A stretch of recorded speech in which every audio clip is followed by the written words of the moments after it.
Good afternoon, ladies and gentlemen. My name is Joe Reyes. Congratulations on your expansion into Mexico, or otherwise known as United Mexican States. I'm going to cover 4 points. One is social customs, social structure, labor and religious influence, and value system. Next, main thing I'm going to talk to you about the social customs is going to be greetings.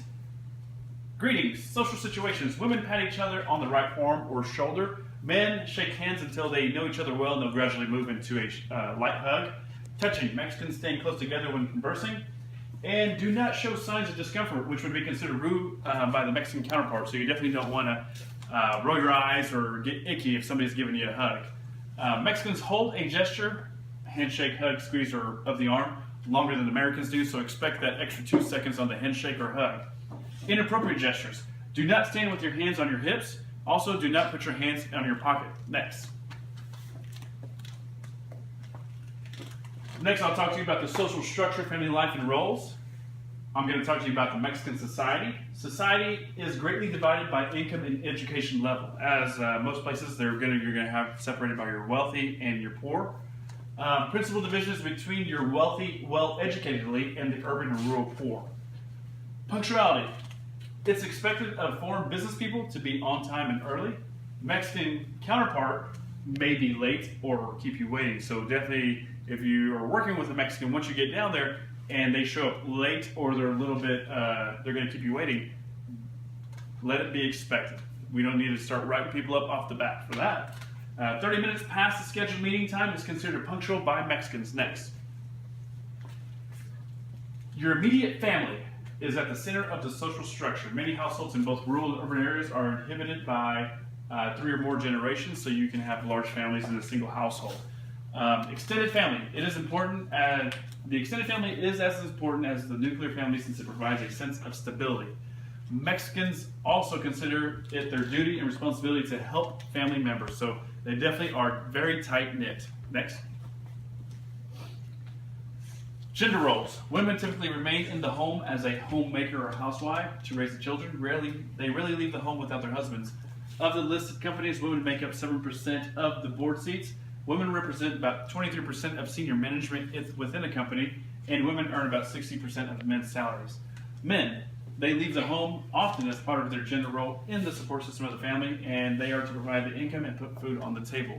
So there is a definitely discrepancy between men and women gender roles, but as with anywhere, but they're further away from the mark than I think that we would like for them to be. Next,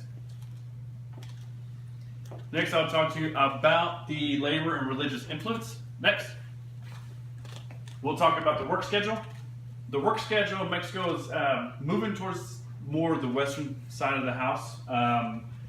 They're not regulated by law and thus depend on the job and the company you work for regulating hours.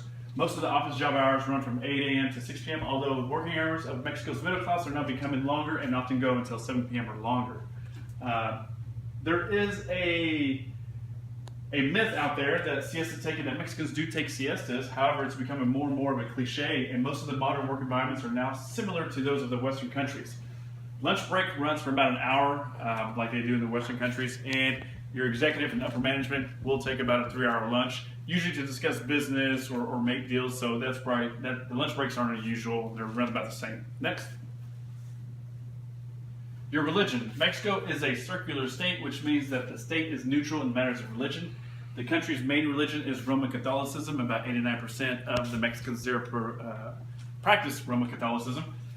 The Virgin of Guadalupe depicts the Virgin Mary as a Mexican of Native American ancestry.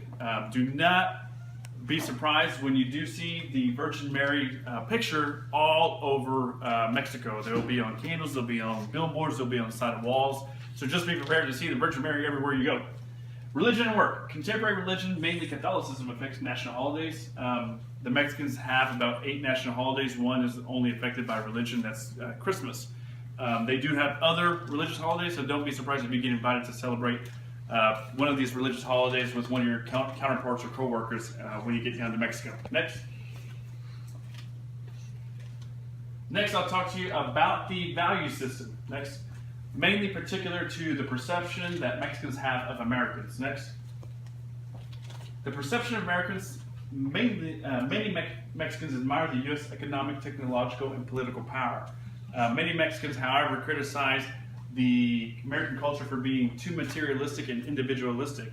They believe we have too much and that we are too individual. So many Mexicans are also critical of the U.S. foreign policy and the U.S. government influence of Mexico's internal politics. That usually goes without saying. You know, here in America, we feel like we know best sometimes for our neighbors to the south or the neighbors to the north. But our brothers to the north and south, mainly the south, don't enjoy that influence. Next. So hopefully by me giving you this presentation, you know a little bit more about Mexico. I appreciate your time.